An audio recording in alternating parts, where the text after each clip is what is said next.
Thank you Jesus, bless your name. स्तुति हो प्रभु। दोस्तों जय मसीह। आप सभी का प्रभु यीशु मसीह के नाम में फिर एक और बार तीसरे दिन बहुत बहुत स्वागत करता हूं। अद्भुत प्रकाशन, अद्भुत स्टडी, जिसको मैं समझता हूं कि पिछले के 2 दिन अगर मैं काउंट करूं तो कम से कम 1 लाख से भी ज़्यादा लोग फेसबुक और यूट्यूब को मिलाकर अभी तक देख चुके हैं, जिसके लिए मैं परमेश्वर का बहुत बहुत धन्यवाद देता हूं। दोस्तों आज का तीसरा दिन है और मुझे आज फिर इस तीसरे दिन आप सभी को इस परमेश्वर के वचन को सिखाते वक्त में, अद्भुत स्टडी को सिखाते वक्त में, जिसका मैंने शीर्षक दिया है जबरदस्त प्रकाशित वाक्य की पुस्तक पर अध्ययन, मैं ये आपके बीच में आते वक्त मुझे बेहद खुशी है। साथ ही साथ काफ़ी फीडबैक, कॉल्स, मैसेजेस आ रहे हैं।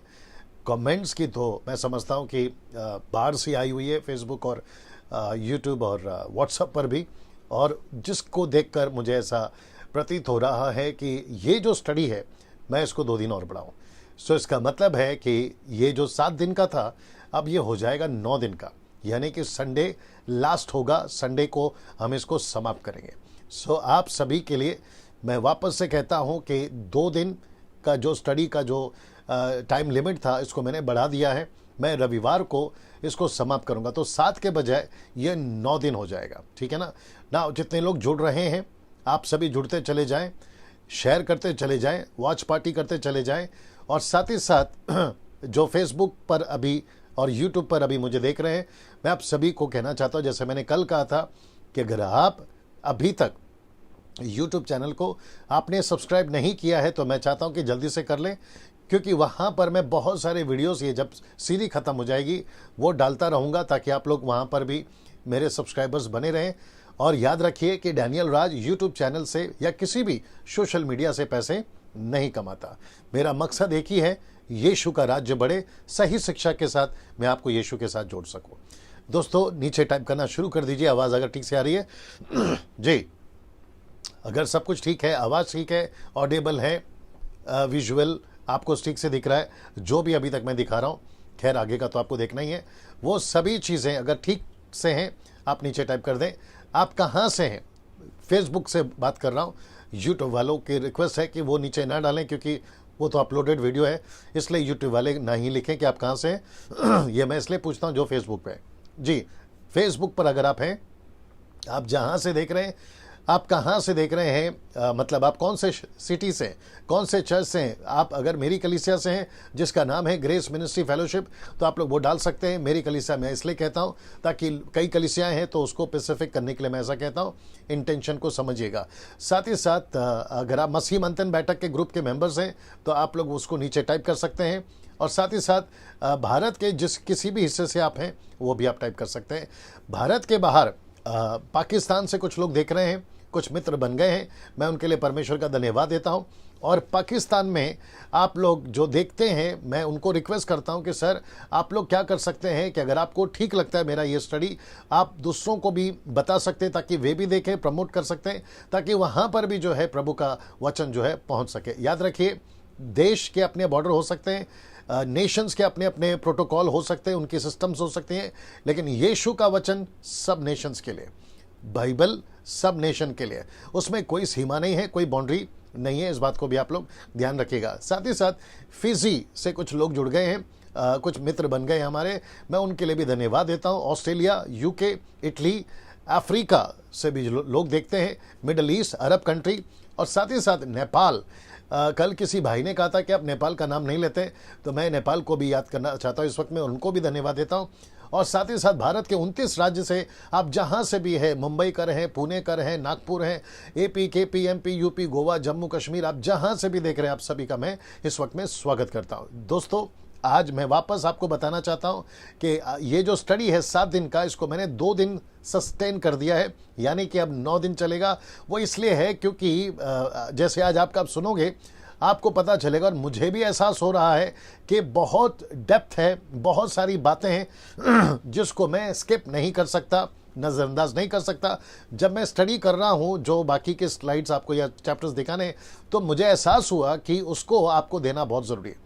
मैं जितना हाइड कर सकता था या जितना नहीं दिखा सकता था, जो कि मुझे इस बारी नहीं लगा, फिर कभी करेंगे तो करेंगे, लेकिन मैंने ज़रूरी जितना भी रखा तो मुझे लगता है कि वो 7 दिन में पूरा नहीं हो पा रहा है। उसके चलते मैं उसको सस्टेन कर रहा हूँ 9 दिन के लिए, यानी 2 दिन और बढ़ जाएगा। चलिए दोस्तों, 500 लोग जुड़ चुके हैं। 500 लोग अभी आप जो देख रहे हैं, मैं आपका स्वागत करता हूं। जो बाकी लोग जो शायद हो सकता है 2 दिन आपने वीडियो नहीं देखा, ऐसे लोगों के लिए YouTube पे अगर जो अभी देख रहे हैं, सर आप लोग ने भी नहीं देखा, और अगर आप पहली बार देख रहे हैं तो मैं चाहता हूं कि आप लोग पहली चीज़ मेरे पिछले 2 वीडियोस उसको देख लीजिएगा, फिर तीसरा पार्ट देखिएगा, यानी कि तीसरे दिन का। तो फर्स्ट डे मैंने चैप्टर 1, चैप्टर 2 एंड चैप्टर 3 पे बात किया है। Second day chapter 4, chapter 4, chapter 5 and chapter 6 पे बात किया है, और आज मैं सिर्फ 2 चैप्टर पे बात करूंगा, और वहां है चैप्टर 7 एंड चैप्टर 8। चैप्टर 9 पे मैं कल बात करूंगा।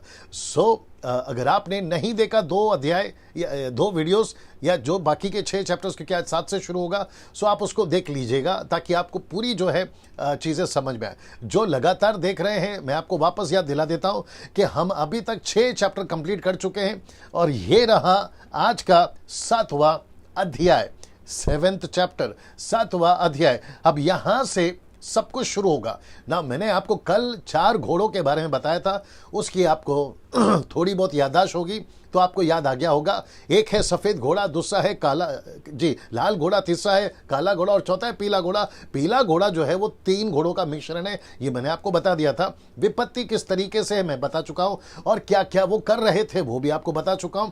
और आखिरी में जब मैंने एंड किया था, मैंने ऐसा एंड किया था कि परमेश्वर पृथ्वी पे बहुत क्रोधित हुआ था, और जिसके चलते परमेश्वर ने बहुत क्रोधित होकर जो है पूरी पृथ्वी पे 1/3, 1/3 जिसको कहते हैं, अपने तरीके से उसका गुस्सा दिखाया था। और साथ ही साथ में उस गुस्से में मैंने ये भी कहा था, क्या कलीसिया पृथ्वी पे रहेगी, क्या कलीसिया को भी उसका गुस्सा का सामना करना पड़ेगा? तो मैंने लिखा था बिग नो, अगर आपको याद आ गया होगा। अब यहां से आपको 2 चीजें 7वें अध्याय में आप 2 चीजें बताऊंगा। एक है 1,44,000 कौन है और वो कहां पर है। दूसरा, कलीसिया, यीशु की दुल्हन कलीसिया पृथ्वी पर कहां है, रैप्चर, उठा लिया जाना, आज आप इस अध्याय में देखोगे। बड़ा इंटरेस्टिंग है, अद्भुत है, और मैं यकीन जानता हूं कि जो स्लाइड्स और इमेजेस मैंने बनाए हैं उसको आप खूब एंजॉय करोगे, ठीक है ना। सीखोगे, एंजॉय से मेरा मतलब है आप सीखोगे और यीशु के नजदीक आओगे। मुझे काफ़ी कॉल्स ऐसे आए हैं, मैसेजेस आए हैं जो कह रहे हैं कि पास्टर डैनियल, जब से जब से भारत में लॉकडाउन हुआ है, इस लॉकडाउन के दरमियान में हमने आपसे यानी डैनियल राज से और डैनियल राज की टीचिंग से बहुत कुछ सीखा है और हम प्रभु के नज़दीक आए हैं। एक स्टेटमेंट दे रहा हूं, बड़े ध्यान से सुनिएगा। अब बाकी पास्टर्स इसको कैसे देखते हैं, बाकी टीचर्स इसको कैसे देखते हैं, मुझे उससे कोई लेना देना नहीं है। ये मेरा अपना सोच है, मैं आपके बीच में रख रहा हूं जो मुझे लगा। मैंने कुछ लोगों से शेयर भी किया है, बड़े ध्यान से सुनिएगा।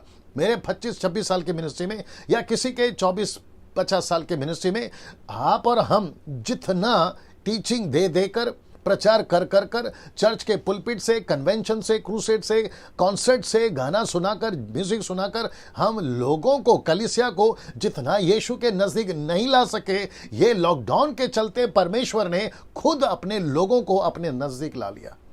अब आप सोच के देखिए कि जहां 20, 25, 50 साल हम मेहनत कर रहे थे कि लोग सुधरें, प्रभु के नजदीक आए, लेकिन ये 40-50 दिन के अंदर जैसे ही लॉकडाउन हुआ पूरे भारत के अंदर या पूरे वर्ल्ड के अंदर, यीशु के लोग नजदीक आ गए, खुद आ गए। किसी का हाथ नहीं है, परमेश्वर ने। इसलिए तो लिखता है ना मत्ती की किताब 6वां अध्याय में, दरवाजा बंद कर गुप्त में परमेश्वर के पास में बैठ। यही वो था जिसको परमेश्वर ने इजाजत दी पूरी दुनिया के लोगों को कि बहुत भटक लिए, बहुत घूम लिए, बहुत कर ली कॉन्फ्रेंस, बहुत कर ली कन्वेंशन, बहुत कर ली कॉन्सर्ट्स, अब बैठो मेरे पास में। तो जो इतने सालों में हम नहीं सीख सके, लोग नहीं सीख सके, व्यक्तिगत तौर पे परमेश्वर ने उनको बिठाकर अपने तरीके से सिखाया। अब वो नजदीक आ गए। तो मैं कह रहा था कि इनके लॉकडाउन के दरमियान में जो प्रचार मैं कर रहा था, जब वो घर पर बैठे थे तो काफी मदद हुई। ऐसा कॉल्स, मैसेजेस मेरे पास में है जिसके लिए मैं परमेश्वर का धन्यवाद देता हूं ना। ये कड़ी यानी कि द बुक ऑफ रेवलेशन, प्रकाशित वाक्य की पुस्तक, उसमें एक कड़ी और जुड़ जाएगी। आप लोग सीख रहे हैं। जैसे मैंने शुरुआत में कहा कि कम से कम 2 दिन के इस वीडियो को 1 लाख से भी ज़्यादा लोग देख चुके हैं। फेसबुक और यूट्यूब को मिलाकर आप लोग इस बात के गवाह हैं। ना दोस्तों, मैं ये सब क्यों कह रहा हूं? मैं इसलिए नहीं कह रहा हूं कि मुझे कोई ऐसी महिमा चाहिए या मुझे अपने आप को बहुत बड़ा बनाना है। बिल्कुल नहीं। मेरा मकसद यह है कि जो मेहनत मैं कर रहा हूं, जो एफर्ट्स मैं डाल रहा हूं, उसका लाभ, उसकी बेनिफिट पूरी मसीहत उठाए। आप कौन से चर्च से हैं, मैं कौन से चर्च से हूं, ये सेकेंडरी है, ये नहीं मैं मायने रखता। हम यीशु के हैं, यूनिवर्सल हैं। यीशु कलीसिया का हेड पास्टर है। आप Methodist, CNI, Marthoma, Lutheran, Brethren, Pentecostal, charismatic, इधर वाले उधर वाले, आप जैसे भी हैं, लेकिन हम सब यीशु के एक बैनर के नीचे आते हैं। एक बैनर के नीचे आते हैं। स्वर्ग में जाएंगे तो पेंटिकोस्टल, बैप्टिस्ट ये नहीं चलेगा, हम सब यीशु वाले चलेंगे। मैं उसके वसीले से बात कर रहा हूं कि मेरी मेहनत आप सबके लिए है। और याद रखिए, मेरा हिडन एजेंडा, मतलब छुपा रहस्य कुछ नहीं है, सब कुछ ट्रांसपेरेंट है जो मैं आपके बीच में रखता हूं। चलिए दोस्तों, आशा करता हूं, मुझे लगता है कि 900 को क्रॉस कर चुके हैं। 850, अच्छा 850 लोग देख चुके हैं, क्षमा करें, अभी तक जुड़ चुके हैं ना। मैं यहां से 7वां अध्याय शुरू कर रहा हूं और वापस कहता हूं कि 2 दिन मैंने बढ़ा दिया है, संडे तक ये चलेगा, इसको भी आप लोग याद रखिएगा ना। वापस आता हूं, 7वां अध्याय में 2 जिक्र होगा। 1,44,000 कौन है और वो कहां है, और साथ ही साथ कलीसिया कहां है, और कलीसिया का क्या हुआ, जिसको आप लोग हमेशा सुनते हैं, रैप्चर रैप्चर रैप्चर। तो ये रहा उसकी एक कड़ी ना। दोस्तों, सबसे पहले जो मोहर है 6वीं, उसको मैंने 2 हिस्सों में बांटा है, इसलिए लिखा है यहां पर मोहर, 6वीं मोहर बी। ये ए पार्ट में कल कर चुका था, ये रहा 6वां मोहर बी पार्ट ना। बड़े ध्यान से सुनिएगा। प्रकाशित वाक्य उसका 7वां अध्याय वचन 1 से लेके 8 तक में ना, इसको यहां पर आप लोग भी देख लीजिएगा, मैं आपके बीच में पढ़ने जा रहा हूं। इसके बाद मैंने पृथ्वी के चारों कोनों पर 4 स्वर्गदूत खड़े देखे। वे पृथ्वी के चारों हवाओं को थामे हुए थे, ताकि पृथ्वी या समंदर या किसी पेड़ पर हवा ना चले ना। दोस्तों, इसका मतलब है, आपको फर्स्ट डे मैंने बताया था, ये सब सिंबॉलिक है, ये सब चिन्ह है, ये सब एक पिक्चर के रूप में आपको देखना होगा, पहली अध्याय से लेकर 22वें अध्याय तक। तो इसका मतलब है, कुछ चीजें जो चल रही थी आपके 6वें अध्याय तक, उसको कम से कम आधे घंटे के लिए रोक दिया जाएगा, या फिर उसको हवाओं को थमा दिया जाएगा। और ऐसा लिखा है कि कोई भी हलचल नहीं होगी। उसका वजह मैं आपको बताता हूं क्यों। क्योंकि ये 1,44,000 यहूदी लोगों पर, ये यहूदी हैं, इन पर मोहर देना बाकी है। और 7वें अध्याय में जो 1,44,000 हैं, 14वें अध्याय पे जब हम आएंगे तो यहां पर भी यही 1,44,000 आपको रिपीटेड, इसलिए लिखा है रिपीटेड, वापस मिलेंगे। सो ये 2 अलग अलग ग्रुप नहीं है, ये एक ही ग्रुप है। ये आपके दिमाग में पहला आ जाना चाहिए। वापस आप ऊपर से आते हैं। इसके बाद पृथ्वी के चारों कोनों पर 4 स्वर्गदूत देख पड़े। पृथ्वी के चारों हवाओं को थमा दिए, ताकि पृथ्वी या समुद्र या किसी पेड़ पर हवा ना चले। मतलब अब जो है, कहता है रुक जाओ, परमेश्वर कहता है रुक जाओ। अब कुछ लोगों को चुनना है, कुछ लोगों पर मोहर करनी है। आइए देखते हैं, जैसे मैं आपको बता चुका हूं ना। इसको देखिए, ये 1,44,000 कहां है। रिपीट करता हूं, ये 1,44,000 कहां है। बड़े शब्द को ध्यान देना, ये चीज को देख लीजिएगा। ये पृथ्वी पर हैं अभी, जहोवा विटनेसेस और उनको फॉलो करने वाले अगर कोई देख रहा है अभी, तो मैं उन सभी को कहना चाहता हूं कि आपकी जो स्टडी है वो गलत है। वो कहते हैं 99.9%, वो कहते हैं कि 1,44,000 ही जहोवा विटनेस वाले वही स्वर्ग में जाएंगे। और ये 1,44,000 वो कहते हैं कि वो स्वर्ग में है। प्रकाशित वाक्य की किताब को 7वां अध्याय को पढ़ते वक्त में वो कहते हैं वो स्वर्ग में है। अब उनको कौन बताए कि वो स्वर्ग में नहीं है, वो पृथ्वी पर है। मैं आपको साबित कर रहा हूं अभी, वो पृथ्वी पर है। तो साथ ही साथ जो बाइबल के प्यारे लोग या बाइबल को प्यार करने वाले या क्राइस्ट फॉलोवर्स हैं मेरी तरह, उन सभी को कहना चाहता हूं, आपको इसमें आने की जरूरत नहीं है। आप 1,44,000 में नहीं हो, और ना ही आपको आने की जरूरत है। जब आप अपनी गिनती सुनोगे तो आपको खुद ही समझ में आ जाएगा कि मैं क्या कहने की कोशिश कर रहा हूं। ये ग्रुप अलग है। ये कौन सा ग्रुप है, मैं इसके ऊपर डिटेल में एक वीडियो बना चुका हूं। हु आर द 1,44,000, मैं इसके ऊपर डिटेल में वीडियो बना चुका हूं। अगर मैं आपको थोड़ा सा संक्षेप में बताऊं कि यीशु मसीह जब पैदा हो रहे थे तो हेरोदेस राजा को जब ज्योतिषों ने कहा कि यहूदियों का राजा पैदा हुआ है, तो हेरोदेस ने 2 साल के बच्चे मरवा दिए। लेकिन कौन सी कौम के? यहूदियों के कौम के।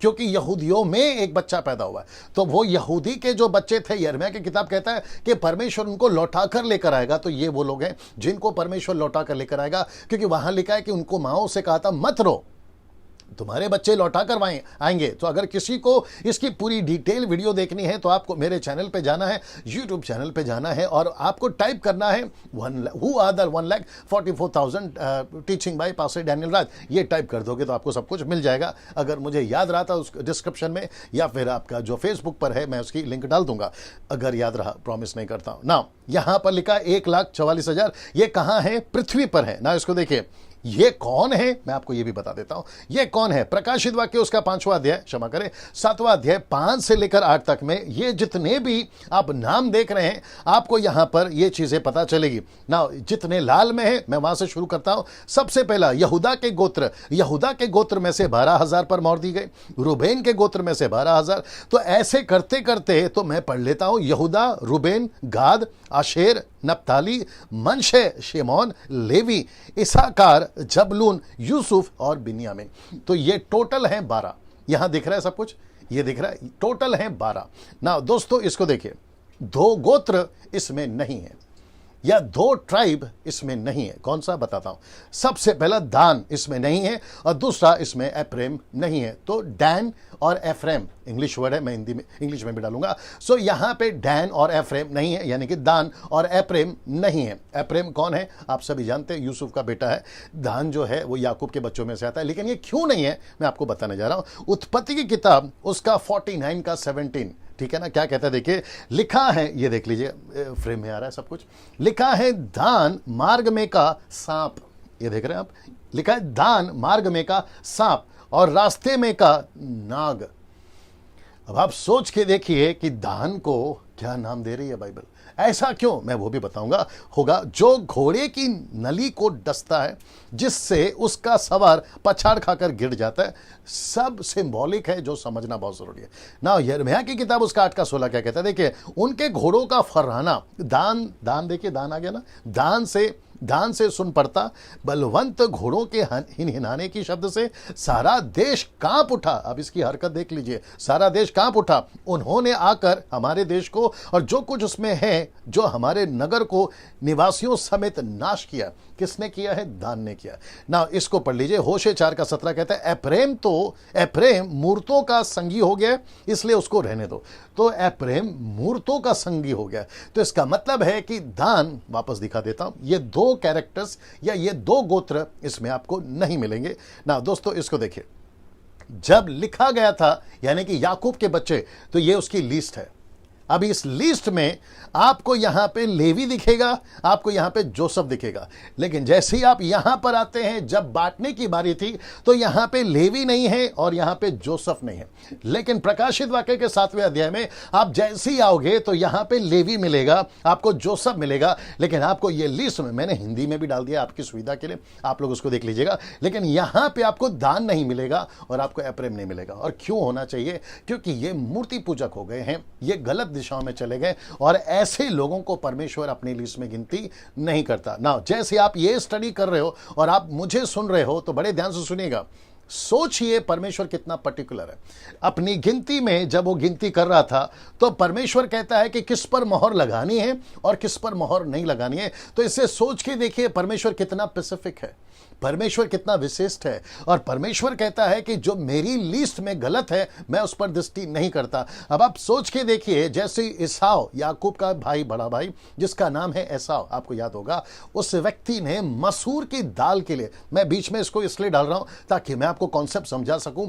मसूर की दाल के लिए उसको लगी थी बड़ी भूख। उसका छोटा भाई याकूब, वो जो है घर पर खाना बना रहा था। यूसुफ जो है वो शिकारी था, एसाव माफ करिए शिकारी था, और उसको भूख लगी और उसने मसूर की दाल देखी। और इसी का जिक्र पौलुस ने भी किया इब्रानी किताब में। वो कहता है कि कुछ क्या कहते हैं ना, भोजन के चक्कर में एसाव ने अपना पद खो दिया और पछताने के बाद भी उसको नहीं मिला। तो सोच के देखिए, कुछ गलतियां, कुछ हरकतें, मैं एक प्रचार कर रहा था, वीडियो बनाया था, मूसा की एक गलती ने उसको जो है देखो क्या कर दिया है ना। इसके ऊपर मैं वीडियो बना चुका हूं। सो अगर कोई सेवक अभी देख रहा है, कोई प्रभु का दास अगर देख रहा है, कोई विश्वासी अगर देख रहा है, जो कि आप लोग देख भी रहे हैं, मैं उन सभी को कहना चाहता हूं, सर आपको यहां से एक गलती आपको समझना होगा कि परमेश्वर सब बर्दाश्त कर सकता है, पापियों से बेइंतहा प्यार करता है, लेकिन उसको सबसे ज्यादा नफरत है तो पाप से।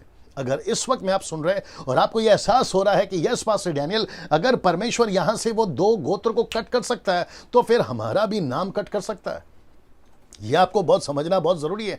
इसलिए मैं वापस कहता हूं कि आपको इससे यह सीखना बहुत जरूरी है कि इन 2 को इसलिए कट किया क्योंकि ये मूर्ति पूजक हो गए थे, ये गलत रास्ते पे चल बसे थे या चल पड़े थे, और इसके चलते परमेश्वर ने जो है इन सबको निकाल दिया, दोनों को निकाल दिया। अगर आप ऐसी कोई हरकत करते हैं और आपको यह एहसास हो रहा है तो आपके जीवन से जितनी जल्दी हो सकता है वो गलतियों को आप निकालिए और प्रभु के पास लौट कर आइए और प्रभु से माफी मांगिए। नाउ क्या आप पृथ्वी पर मोहर दे सकते हैं? क्योंकि उनको मोहर दी गई, पृथ्वी पर मोहर दे सकते हैं? बड़े ध्यान से सुनिए। कुछ लोग कहते हैं स्वर्ग में मोहर दिया है, पृथ्वी पर कैसे मोहर देंगे? तो मैं आपको सबसे पहले बता दूं, या यू रेडी नाउ, लिखा है यीशु पर मोहर दी गई। कब दी गई? यूहन्ना की किताब उसका 6वां अध्याय वचन 27। आइए इसको सुनते हैं। यूहन्ना की किताब जी, the book of John chapter 6 verse 27। English में बोल के फिर पढ़ो।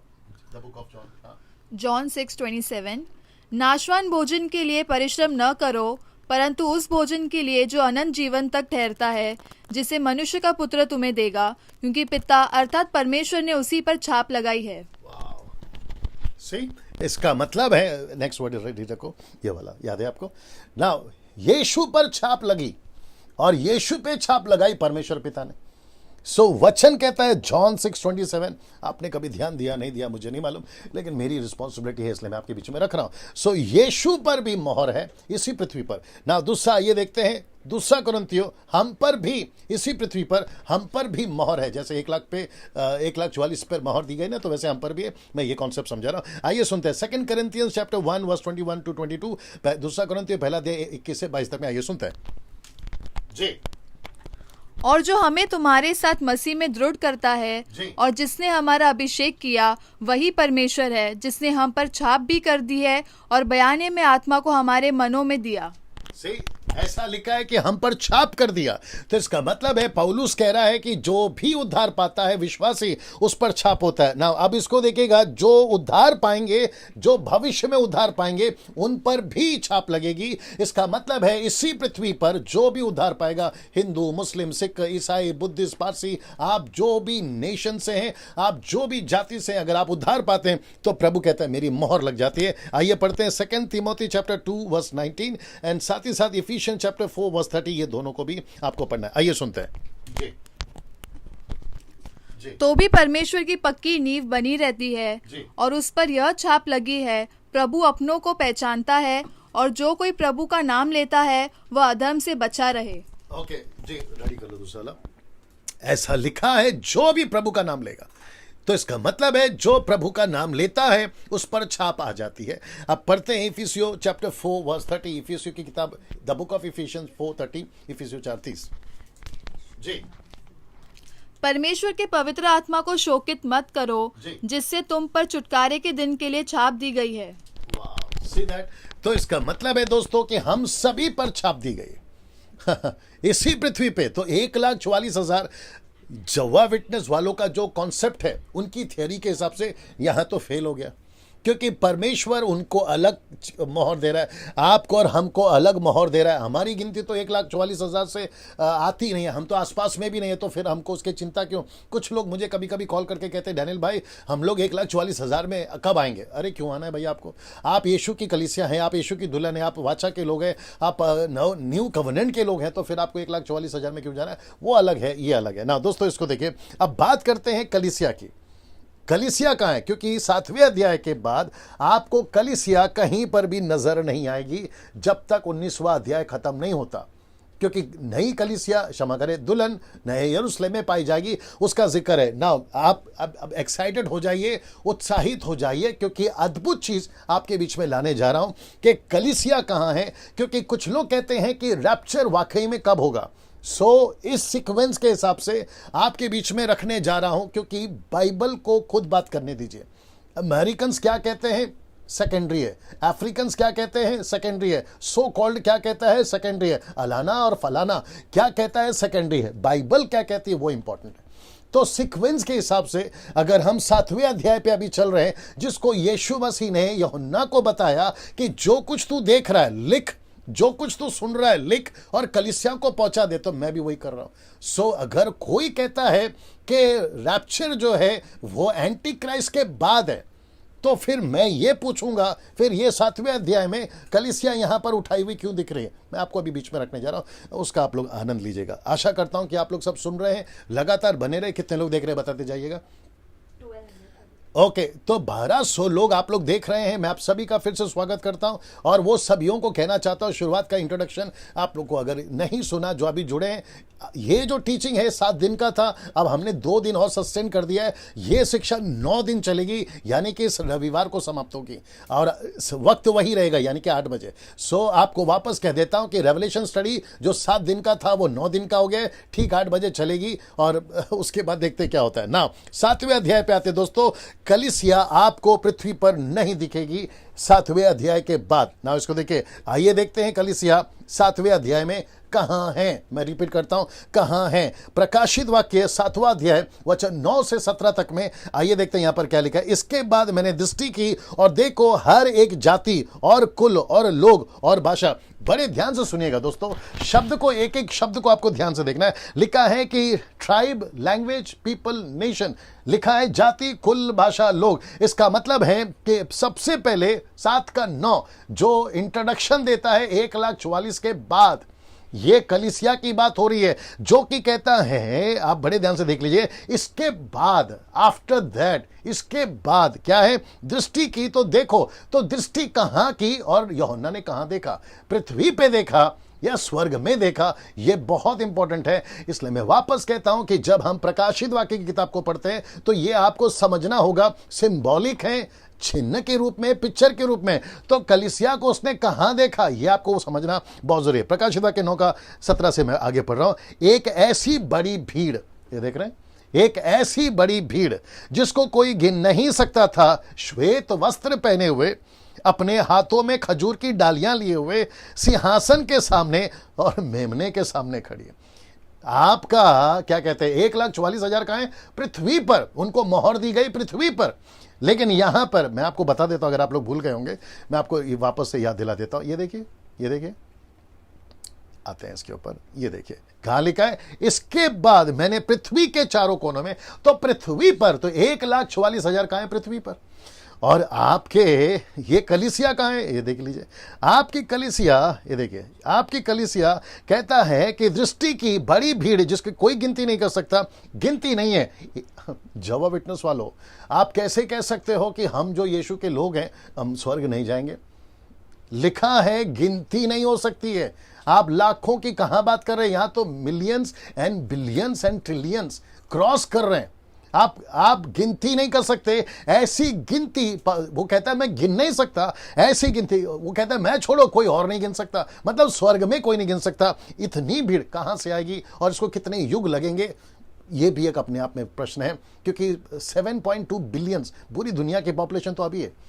अब इतनी भीड़ और कहां से आएगी? क्योंकि युग कब तक चलेगा मैं इसका कोई गारंटी नहीं दे सकता, और ना ही कोई और दे सकता है। परमेश्वर जानता है सही वक्त क्या है और परमेश्वर अपने तरीके से काम करता है ना। ऐसा लिखा है कि ऐसी बड़ी भीड़ जिसकी कोई गिनती नहीं कर सकता, श्वेत वस्त्र पहने हुए, अपने हाथों में खजूर की डालियां लिए हुए। कहां देखा, जरा देख लीजिए, सिंहासन के सामने और मेमने के सामने खड़े।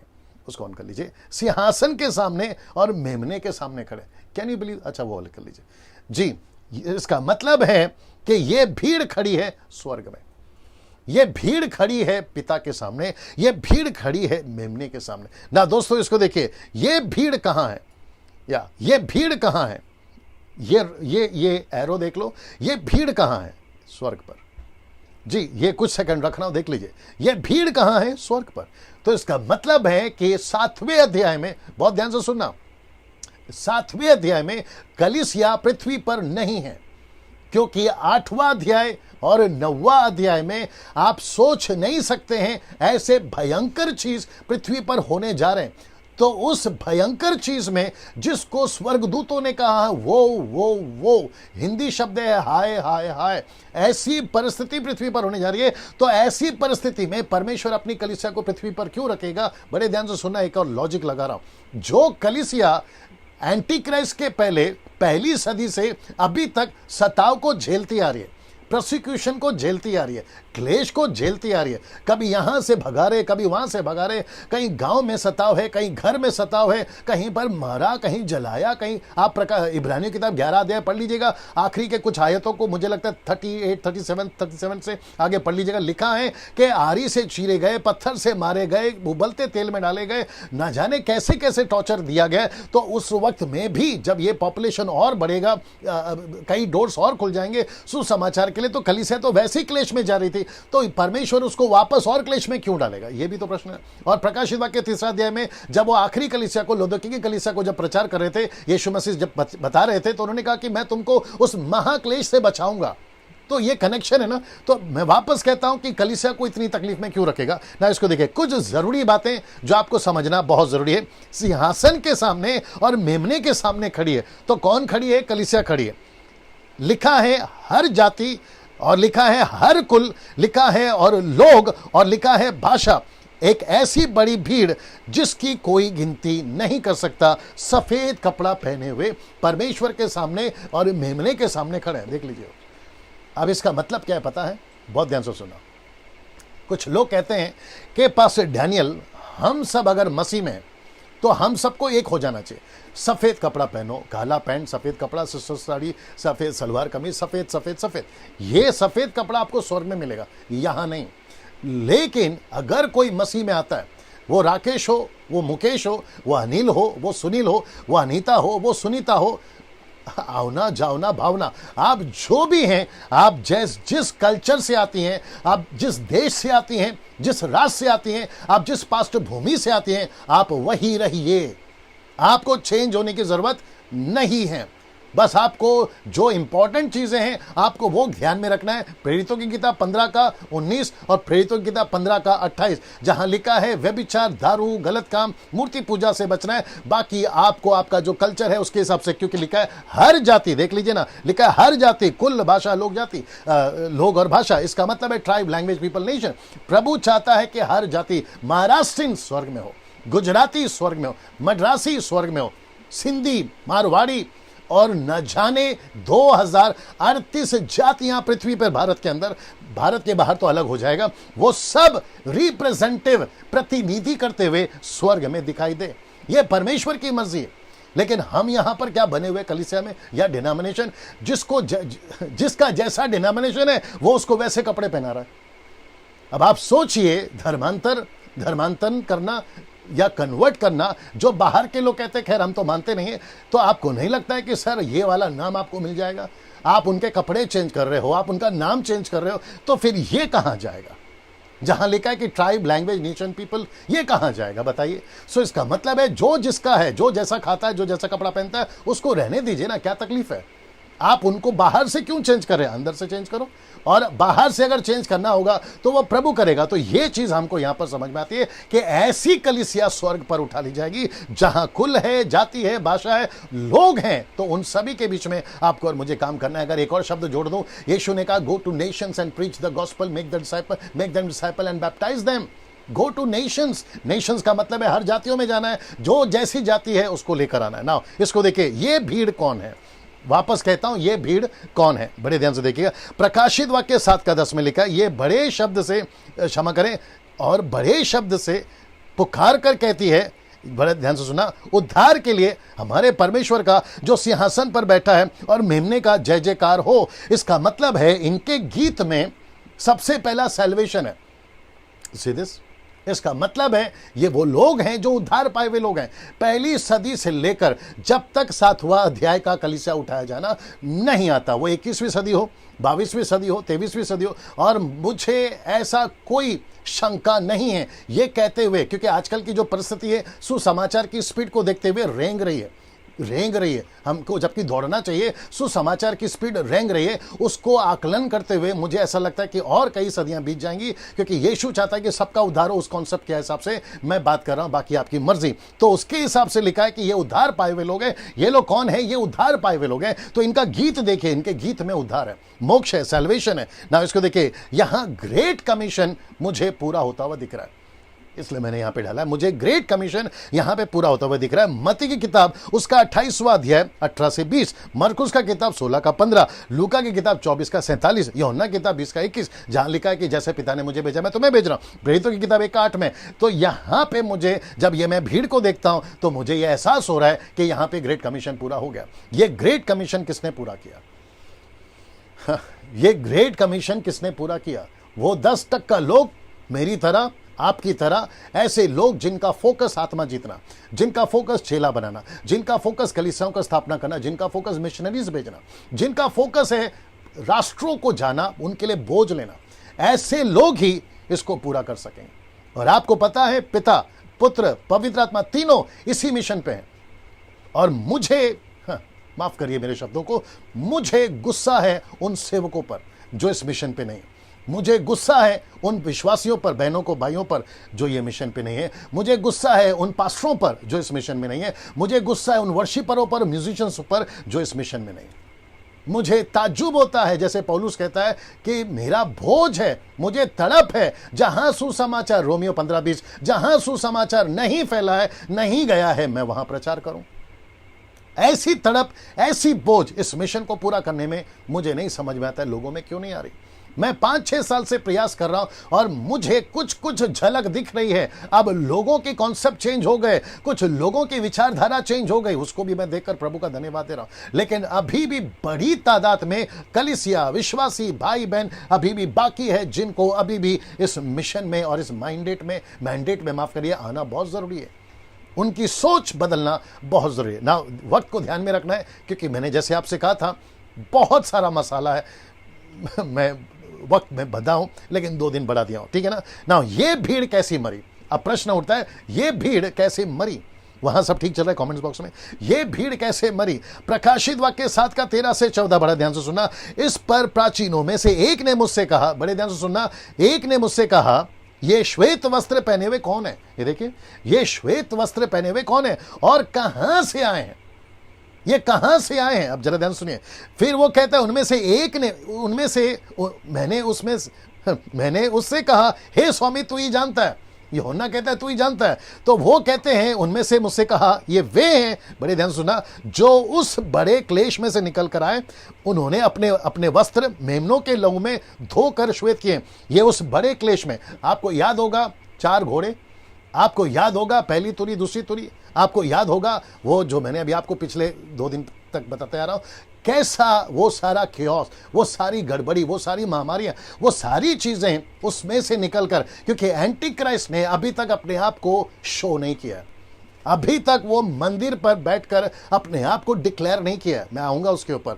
तो इसका मतलब है कि वो डिक्लेयर करने से पहले, 12वें अध्याय में करेगा, वो डिक्लेयर करने से पहले, उसके पहले से ही उसकी हलचल अभी भी चल रही है और तब तो और भी जोर से चलेगी। तो उसको कहता है कि वो बड़े क्लेश में से निकल कर आए हैं, उन्होंने अपने अपने वस्त्र मेमने के लहू में धोकर श्वेत किए। तो किसके लहू में? मेमने के। ये क्या बताता है? Great commission. ये क्या बताता है? उद्धार का कार्य। ये क्या बताता है? सेवा का कार्य। ये क्या बताता है? मिशनरी का कार्य। तो इसमें से निकल कर वो आए हैं। तो इसका मतलब है इसमें मुंबई है।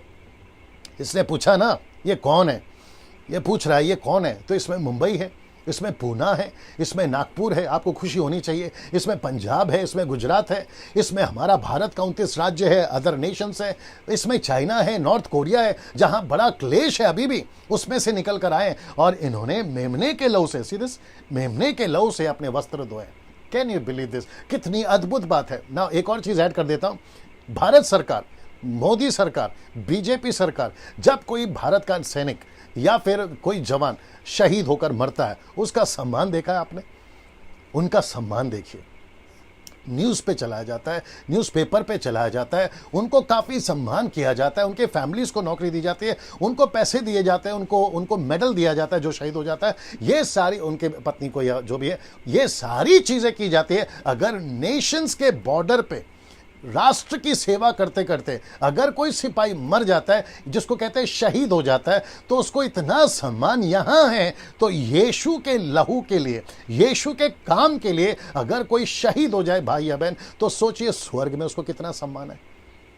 आप नीचे टाइप कर सकते हैं प्रेज द लॉर्ड, आमीन, थम, हार्ट का जैसा आपको रिएक्ट करना कर सकते हैं। आप सोच के देखिए हम कितने ब्लेसेड लोग हैं कि हम किसी नेशन के लिए नहीं लड़ रहे हैं, लेकिन हम उसके किंगडम के लिए लड़ रहे हैं और उसके किंगडम के लिए शहीद हो रहे हैं। कितनी बड़ी बात है। आप अपना पीठ खुद ही थपथपा सकते हैं। ऐसे लोग हैं आप, ऐसे कार्य के लिए प्रभु ने आपको चुना है। आपको और मुझे कितना घमंड होना चाहिए। अमेरिका को घमंड है, अमेरिकन फोर्सेस को घमंड है, माफ करिएगा, उनको अपने नेशंस पे, अफ्रीकन के जो फोर्सेस हैं उनको अपने नेशन पे घमंड है, भारत के फोर्सेस को अपने भारत के नेशन पे घमंड है। सोचिए हम मसीहों को उसके राज्य के लिए जो काम करें, हमको किंगडम के राज्य के नेशन का कितना घमंड होना चाहिए।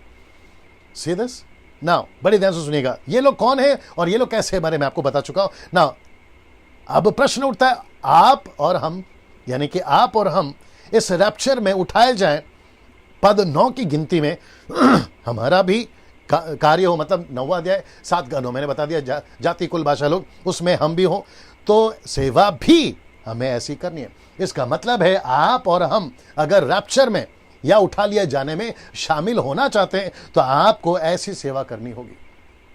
आप घर बैठे हो, पिज़्ज़ा बर्गर खा रहे हो, टाइम पास कर रहे हो, आप अपनी मनमानी कर रहे हो, आप यीशु की सेविकाई में नहीं हो, और आपको लगता है कि मैंने उद्धार इसलिए पाया कि मैं अमेरिका चला जाऊं, मेरा वीज़ा लग जाए, मेरा बिजनेस चल जाए, तो मेरे दोस्त आप बहुत बड़ी भूल में। यीशु मसीह ने कहा है, लूका की किताब उसका 14 का 25-26 पढ़ोगे, लिखा है कि जो कोई अपना क्रूस नहीं उठाएगा वो मेरे योग्य नहीं है। इसका मतलब है प्रतिदिन हमें अपना क्रूस उठाना है, जिसको कहते हैं क्लेश। पौलुस कहता है तिमोथी को दुख उठा, प्रभु के राज्य में दुख उठा, तिमोथी को कहता है। मुझे नहीं पता कि आज 21वीं सदी में मॉडर्न चर्चेस में ऐसा प्रचार क्यों नहीं हो रहा है, ऐसा प्रचार क्यों नहीं हो रहा। ना आपको ये सारी चीजें मैं समझा रहा हूं ना, आपका उठा लिया जाना बहुत जरूरी है कलीसिया। मैं रिपीट करता हूं, अगर मुझे अभी कोई सुन रहा है, आपको किसी पाप की लत है, आप कोई नशे के आदी हैं, ये मैसेज सुनते सुनते जितनी जल्दी हो सके तौबा करिए, जितनी जल्दी हो सके माफी मांगिए, जितनी जल्दी हो सके पश्चाताप करिए। मैं कुछ चीज रखने जा रहा हूं, ये चित्र देख लीजिए, ये चित्र देख लीजिए जी, ये ठीक है जी, ये चित्र देख लीजिए। ये है आपका मुंबई, पूना, नागपुर, महाराष्ट्र, पंजाब, गुजरात। ऐसे आत्माएं उठाई जाएंगी, तुरी फूकी जाएगी, मोहरे लगना शुरू होगी, और यीशु मसीह जिसको कहते हैं गुप्त आगमन, पहला हो गया है फर्स्ट कमिंग जो सार्वजनिक था, ये है गुप्त आगमन, और तीसरा जो आएगा वो है सार्वजनिक, और फिर उसके बाद हमेशा अनंत काल के लिए हम प्रभु के साथ में रहेंगे। ना इसको दिखा देता हूं, ऐसी आत्माएं उठाई जाएंगी, कलीसिया खाली हो जाएगी। अचानक रविवार के दिन कलीसिया चल रही होगी, सारी कुर्सियां खाली, बस के अंदर पब्लिक जा रही होगी, जितने मसीह हैं बस खाली, फ्लाइट में ट्रैवल कर रहे होंगे, पायलट्स या फिर मेंबर्स गायब, जो उसके पैसेंजर है वो गायब, ट्रेन का अंदर ट्रेन की पब्लिक गायब, क्योंकि मसीह है। ऐसे आप कल्पना करिए कि कितना बड़ा पूरी दुनिया में न्यूज़पेपर पे, व्हाट्सएप पर एक ऐसी न्यूज़ चलेगी कि पब्लिक गायब हो रही है। तो पब्लिक कहां गायब हो रही है आप देख लीजिए। अब ऐसा दृश्य, ऐसा कियोस पूरी दुनिया में चलेगा। आज अगर कोई गुमशुदा हो जाता है तो उसकी पोस्टर लगा के घूमते लोग पुलिस स्टेशन में कि भैया हमारा पिता गुम गया, बेटा गुम गया, पत्नी XYZ वो घूम गए, उनकी फोटो लगती है। अब पूरी दुनिया के अंदर लोग मिस हो जाएंगे, चारों तरफ पीपल आर मिसिंग। कितनी फोटो लगाओगे पुलिस वालों, कितनी फोटो लगाओगे घर वालों, और जितने भी सरकारें होंगी उस दिनों में या नेशंस होंगी, कितनी फोटो चिपकाओगे। अब आप सोच के देखिए, ऐसी अवस्था, ऐसी परिस्थिति क्यों है? क्योंकि यीशु मसीह अपने लोगों को, यानी अपनी कलीसिया को उठा रहा। अब आप बोलोगे डैनियल भाई, पब्लिक उठाई जा रही है, लोग उठाए जा रहे हैं। कोई मेरा हिंदू मुस्लिम भाई भी अगर देख रहा होगा, वो पूछना चाहेगा कि आप बाइबल में कोई रेफरेंस है? आइए आपको दिखा देते। पृथ्वी पर तब भी मसीह लोग होंगे, मत्ती 24 का, पृथ्वी पर तब भी लोग मसीह होंगे। तो उठा लिए जाने का कौन से बता रहा हूं, मत्ती का 24 का 40 और 41। उस समय 2 जन खेत में होंगे, एक ले लिया जाएगा और दूसरा छोड़ दिया जाएगा। 2 स्त्रियां चक्की पीसती रहेगी, एक ले ली जाएगी और दूसरी छोड़ दी जाएगी। तो इसका मतलब है दोस्तों, बड़े ध्यान सुनिएगा, यहां पर कुछ लोग उठा लिए जाएंगे और कुछ लोग छोड़ दिए जाएंगे। आप रेफरेंस पूछ रहे थे, मैंने दे दिया। आप वचन पूछ रहे थे, मैंने बता दिया। लेकिन आपने यह भी नोट करना है कि उस वक्त में भी कुछ क्रिश्चियंस नीचे रह जाएंगे, कुछ विश्वासी नीचे रह जाएंगे, कुछ प्रचारक, कुछ वर्शिपर्स, कुछ म्यूजिशियंस, कुछ बाइबल टीचर, कुछ प्रीचर्स, कुछ सेवक, इंटरनेशनल, नेशनल, वो लोग नीचे रह जाएंगे। कुछ ब्रदर्स, विश्वासी, क्राइस्ट फॉलोवर्स, वो नीचे रह जाएंगे। क्यों? क्योंकि उनकी हरकतें ऐसी हैं, उनकी हरकतें ऐसी है, इसलिए तो ये वचन लिखा हुआ। अभी मुझे बता दे जाओ क्या चल रहा है यहाँ पे, सब ठीक है? कितने लोग हैं? ना दोस्तों, आपको ये समझना बहुत जरूरी है कि तब भी लोग रह जाएंगे। तो इसका मतलब है वो कौन लोग हैं जो रह जाएंगे? ऐसे लोग, हो सकता है कि अभी आप जब मुझे सुन रहे हैं आपके जीवन में कुछ ऐसी बातें हैं जो परमेश्वर को पसंद नहीं है।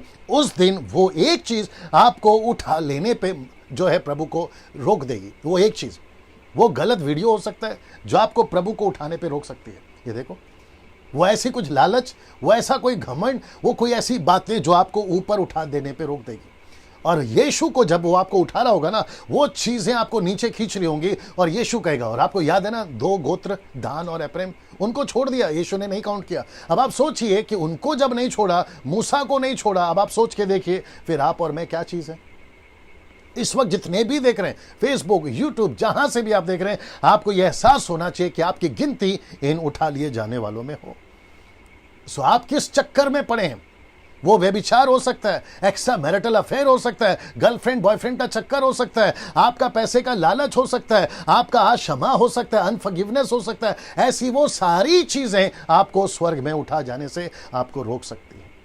आप नहीं उठाए जाओगे, क्योंकि परमेश्वर ऐसा कोई चीज, ऐसी कोई अपवित्रता चीज अपने पास में बर्दाश्त नहीं करेगा ना। जो कोई सेवक मुझे अभी सुन रहा है, सर अपने जीवन को चेक करिए। कोई पास्टर अगर मुझे सुन रहा है, पास्टर अपने जीवन को चेक करिए, अपने जीवन को चेक करिए, अपने मोबाइल को चेक करिए, अपने लैपटॉप को चेक करिए और अपने आप को चेक करिए। आप कहाँ हैं आज? आप बाहर संडे के दिन आप चर्च पे दिखते सबको अच्छे हैं, लेकिन संडे के बाद मंडे टू सैटरडे आपका जीवन कैसा है वो प्रभु देखता है। ये इस वक्त में एक वार्निंग के रूप में, एक चेतावनी के रूप में ये बंदा डैनियल राज, आपका बड़ा भाई या छोटा भाई या आपका कोई भी मित्र या रास्ते पे चलने वाला, जैसे जॉन द बैप्टिस्ट की आवाज़ थी फिलिप के लिए, खोजा के लिए फिलिप था, ऐसा ये डैनियल राज आपके बीच में 5-6 साल से पूरे भारत के अंदर एक ऐसी आवाज़ को लगा रहा है और आपको यह एहसास दिलाना चाह रहा है कि सर आप कहाँ हैं। अगर ये मैसेज, आज का ये एपिसोड, ये जो मैं आज चला रहा हूं, 3रा दिन का ये रेवलेशन स्टडी, अगर आपको आज तौबा करने पे आपको मजबूर करता है, आपको यीशु के नजदीक लाता है, मैं समझता हूं कि मैं बाकी जितने भी काम किया हूं, आज का दिन सफल रहा। आपका जीवन प्रभु के नजदीक आ जाए, आप प्रभु से जुड़ जाए। जो प्रार्थना नहीं करते सुबह उठकर, या फिर बाइबल नहीं पढ़ते अपने जीवन दिनचर्या जीवन में, या जो प्रभु के साथ में कनेक्टेड नहीं है, रिपेंट करिए, तौबा करिए, लौट कर वापस आइए, वर्शिपर्स लौट कर वापस आइए, म्यूजिशियंस लौट कर वापस आइए प्रभु के पास में और अपना जीवन ठीक करिए। अगर आपकी गिनती इन उठा लिए जाने वालों में, नहीं तो एक उठा लिया जाएगा और एक छोड़ दिया जाएगा। वक्त की कमी है, मैं क्या करूं, इसलिए मैंने कहा कि मैं 2 दिन बढ़ा दिया हूं। बहुत मसाला है ना, इसको देखिए। जो मसीह छूट जाएंगे, जो विश्वासी छूट जाएंगे, उन सबको एंटी क्राइस्ट का सामना करना पड़ेगा। मैं रिपीट करता हूं, उन सबको एंटी क्राइस्ट का सामना करना पड़ेगा। आप लोग सोच के देखिए, अगर एंटी क्राइस्ट का सामना करना पड़ा, एंटी क्राइस्ट दयालु नहीं है, एंटी क्राइस्ट के पास में क्षमा नहीं है, एंटी क्राइस्ट के पास में सॉफ्ट हार्ट नहीं है, एंटी क्राइस्ट उसके फॉलोवर्स, उसकी टीम और वो पूरी दुनिया को जब लेकर चलेगा ना, आर्मी, मिलिट्री, एयरफोर्स, आपकी पूरी दुनिया की ताकत जो है ना उसको सपोर्ट करेगी, तो ऐसे टाइम पे आप सोच के देखिए, आपका चर्च बंद हो जाएगा, आपका हाउस चर्च बंद हो जाएगा, आपका खुलेआम प्रचार करना जो है बंद हो जाएगा, सड़कों पर आप जो आज माइक लेके प्रचार करते हो ना वो बंद हो जाएगा।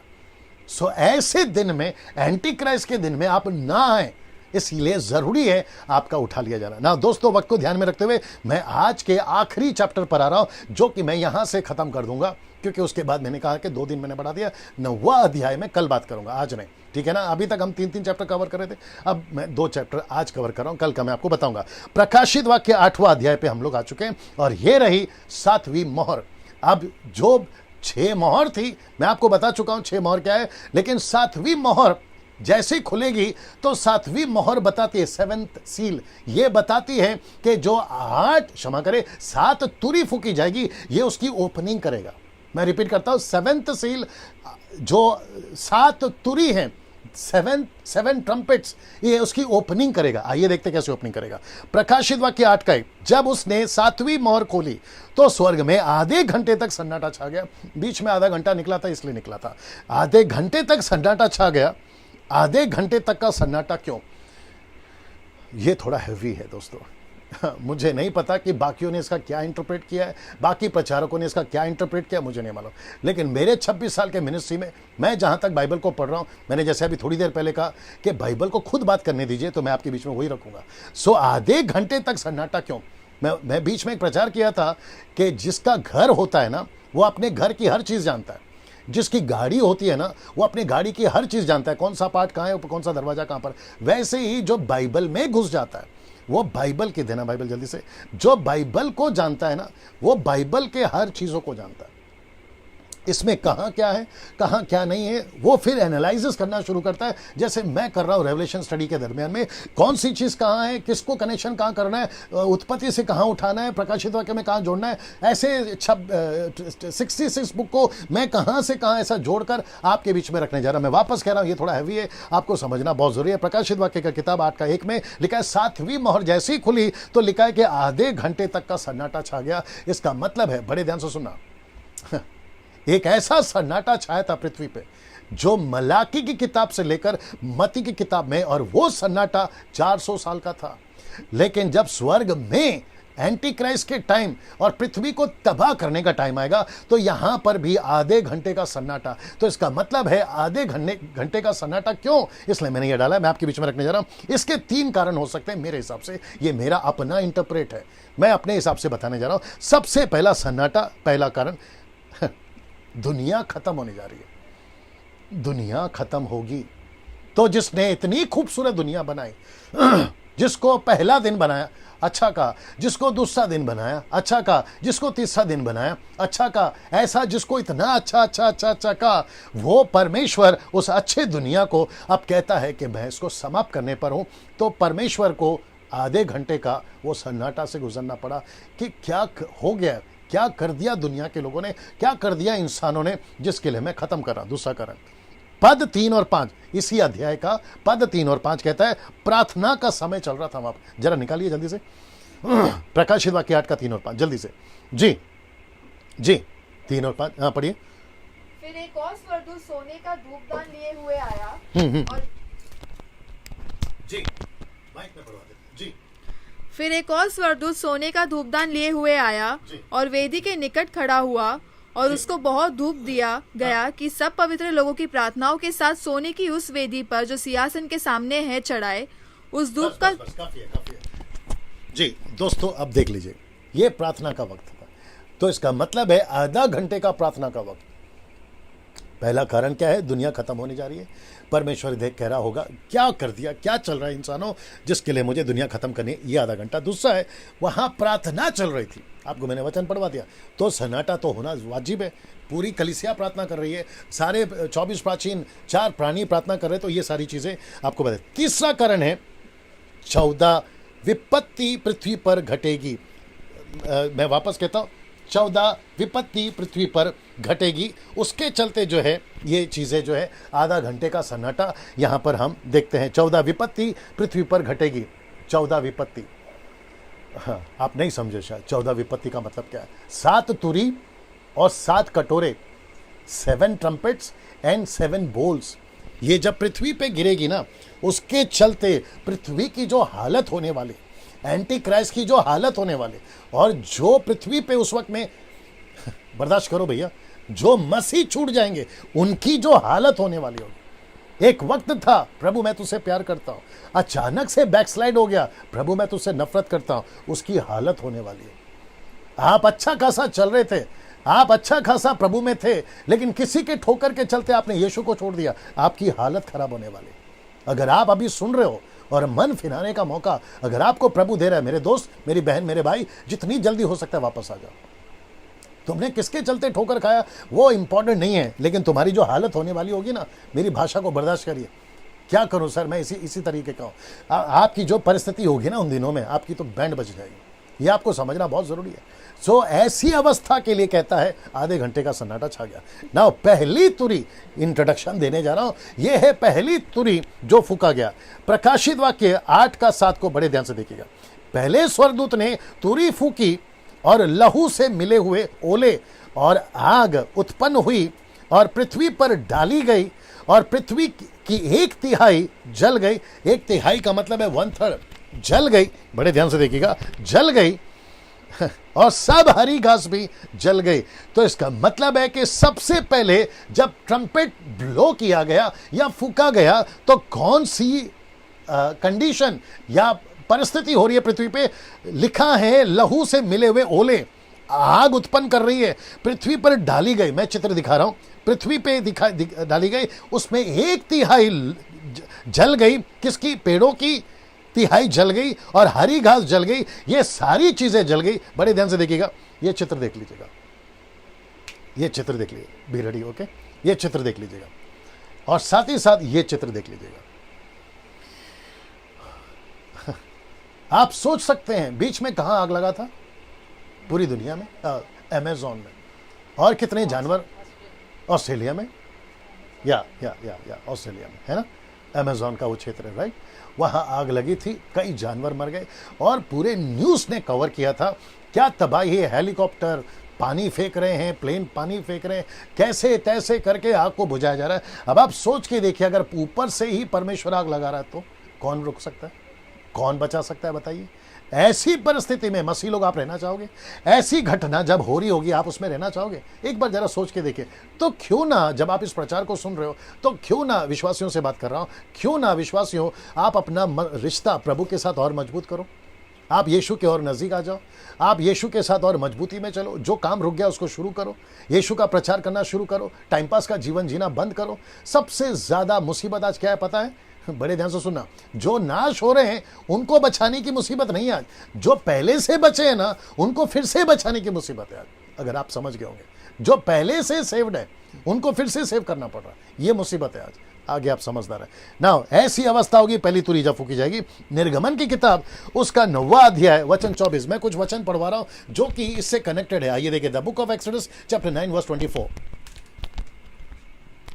जो ओले गिरते थे उनके साथ आग भी मिली हुई थी, और वे ओले इतने भारी थे कि जब से मिस्र देश बसा था तब से मिस्र भर में से ऐसे ओले कभी न गिरे थे। दूसरा यिर्मयाह चैप्टर 21 वर्स 14 आप निकाल के रखिए। ऐसे ओले मोसेस के टाइम पे गिरे थे। आपको मैंने अभी बढ़वाया ना, अगर तब गिर सकते हैं इसी पृथ्वी पे, अब नहीं गिर सकते? सोच के देखिए ना। इसको पढ़िए, द बुक ऑफ यिर्मयाह चैप्टर 21 वर्स 14। जी जी। और यहोवा की वाणी है कि मैं तुम्हें दंड देकर तुम्हारे कामों का फल तुम्हें भुगताऊंगा। मैं उसके वन में आग लगाऊंगा और उसके चारों ओर सब कुछ भस्म हो जाएगा। उनके वन में आग लगाऊंगा मतलब जंगलों में आग लगाऊंगा ना। दोस्तों इसको देख लेते हैं वापस, ओ सॉरी, इसको हेजेकियल की किताब, the book of Ezekiel chapter 20 verse 47, हेजेकियल की पुस्तक 20 का 47। जी जी, आइए सुनते हैं। जी जी। और दक्षिण देश के वन से कहे, यहोवा का यह वचन सुन, प्रभु यहोवा यह कहता है, मैं तुझ में आग लगाऊंगा और तुझ में क्या हरे क्या सूखे जितने पेड़ है सबको वह भस्म करेगी। हाँ। उसकी धधकती ज्वाला न बुझेगी और उसके कारण दक्षिण से उत्तर तक सबके मुख झुलस जाएंगे। नेक्स्ट स्टडी रखो ये वाला, the book of Ezekiel chapter 38 22 23 आपको पढ़ना है ना। दोस्तों ये मैसेजेस, ये स्क्रिप्चर ओल्ड टेस्टमेंट के जो कि प्रोफेसी के रूप में, भविष्यवाणी के रूप में मैच नहीं हो रही है इससे। लाइट का देख लो, मैच नहीं हो रही है, ज़रूर हो रही है। तो इसका मतलब है कुछ लोग कह रहे होंगे काल्पनिक है, माफ़ करिए, ये सब है ना एक ऐसी बेतुकी बातें। अब आप देखिए फिर मैच कैसे हो रहा है, ओल्ड टेस्टमेंट के स्क्रिप्चर्स न्यू टेस्टमेंट को मैच कैसे कर रहे हैं। तो मैं वापस कहता हूं कि यीशु को मजाक में लेना बंद करिए, मिनिस्ट्री को मजाक में लेना बंद करिए।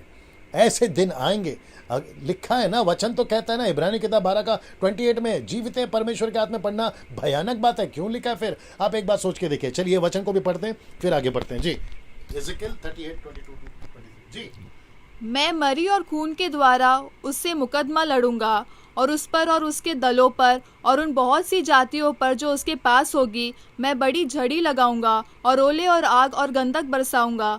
इस प्रकार मैं अपने आप को महान और पवित्र ठहराऊंगा और बहुत सी जातियों के सामने अपने को प्रकट करूंगा। तब वे जान लेंगे कि मैं यहोवा हूँ। हर नेशन, हर न्यूज़ वाला, आज तक हो, एबीपी हो, आपका बीबीसी हो, अल जजीरा हो, आपका जो भी न्यूज़ वाला है, सब रिकॉर्ड करेंगे उस दिन। पकड़ो इसको, पानी डालो ना। मैं वापस कहता हूं, जो वचन, ये वचन, ये वचन, ये जितने वचन पढ़े हैं, क्या इसको, जिसको कहते हैं पैरेलल स्क्रिप्चर्स, क्या ये मैच नहीं कर रहे? वापस पढ़वा देता हूं। लोहे से, लहू से मिला, माफ करें, लहू से मिले हुए ओले, और उसमें आग निकलेगी, पृथ्वी पर डाली गई।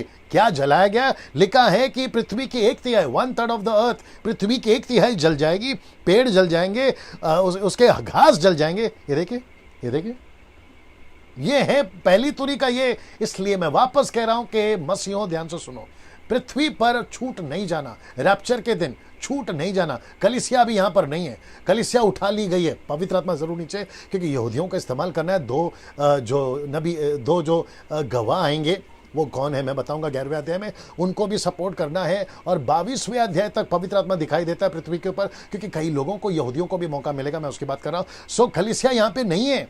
कलीसिया अगर नहीं है तो ये सारा टॉर्चर आपको भी झेलना पड़ेगा, अगर आपके पाप और गलती के चलते अगर आप पृथ्वी पे छूट गए तो। ये आपको समझना होगा ना। दोस्तों, यहां से दूसरी तुरी पे मैं जा रहा हूं, इसको भी जरा देखेंगे, और ये भी बहुत इंपॉर्टेंट है। आइए देखते हैं दूसरी तुरी क्या है। मैं वक्त का ख्याल रखूंगा, 9:30 तक जाऊंगा मैं।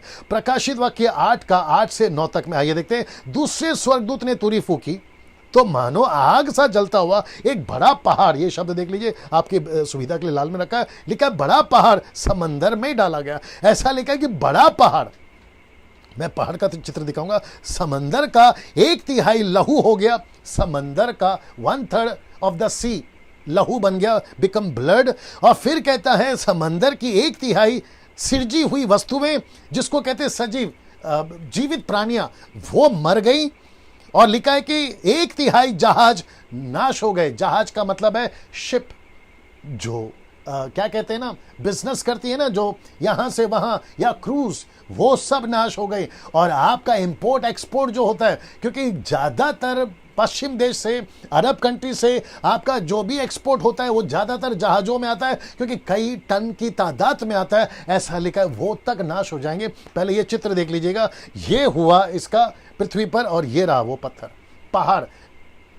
आपको समझाने के लिए मैं जितनी एफर्ट डाल सका वो सब डाल रहा हूं, आपको दिखाने के लिए। आप समझिए, ऐसा कुछ गिरेगा ऊपर से, और जिसकी चर्चा साइंटिस्ट लोग पिछले 2-3 साल पहले कर भी चुके हैं कि ऊपर से कुछ गिरेगा, ऊपर से कुछ गिरेगा, और फिर अचानक से पता चला वो टल गया। लेकिन ऐसा दिन आएगा, टलेगा नहीं। और ये सारी घटनाएं पृथ्वी पर होंगी। और क्या खत्म हो रही है, मैं वापस बता देता हूं। लिखा है कि वो समंदर खून हो जाएगा, मछलियां मर जाएंगी, और जहाज नाश हो जाएंगे। अब दोस्तों, मैं जो चित्र दिखा रहा हूं, जी देख लो क्या क्या बंद करना है। मैं चित्र दिखा रहा हूं, ये देख लीजिए जी, उधर देख लो, सब ठीक है जी। पूरा समंदर, 1/3 समंदर लाल हो जाएगा। बीच में हुआ भी था, कुछ लोगों ने पिक्चर भी डाला था, और साथ ही साथ कुछ मछलियां मर जाएंगी। अब जिनको सी फूड खाने का आदी है, जिनको सी फूड बहुत पसंद है, हाँ, वो सारी उन दिनों में, मुझे नहीं पता कि आप क्या खाओगे। अब आप सोच के देखिए, ऐसी घटना पृथ्वी पर क्या कभी हो सकती थी पास्टर डैनियल? क्या कभी हुई है? तो फिर मैं आपको याद दिलाऊंगा, नूहा के टाइम पे पूरी दुनिया कैसे खत्म हो गई। क्या वो झूठ था? सदोम और गमोरा के टाइम पे जो तबाह हो गया, तो क्या वो गलत था? वो तो शुक्र है कि निनवे भी खत्म हो जाता, अगर योना दौड़ दौड़ कर नहीं जाता, 1,20,000 भी मर जाते। तो इसका मतलब है, अगर ये 3 घटनाएं जिसमें से एक नहीं हुआ, तो ये चौथी घटना जिसका जिक्र मैं कर रहा हूं। आप सोच के देखिए, ये नहीं होगा, जरूर होगा ना। दोस्तों, इसको देखिए, जहाज में जो कारोबार होता था वो खत्म हो जाएगा।